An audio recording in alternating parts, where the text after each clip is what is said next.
Welcome to Guide Up. In this video, I'm going to guide you on where to find digital code on Amazon. For that, make sure you get the application and you're logged into your account. Now at this home page, at the bottom, you can see a profile icon. Tap on that. You will be led to this kind of page, and there you can see the option Your Account. Tap on that. At the first, you can see the option Your Orders. You need to simply tap on that. Now simply tap on Filter at the top right.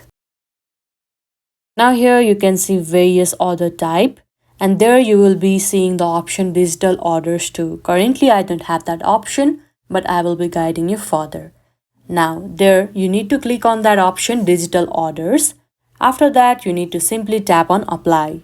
And after that you will be taken to the page where you will be able to see all of your digital orders. And this is how you can find digital code on Amazon. I hope you found this video helpful. Don't forget to like this video and subscribe our channel Guide Up. Thank you.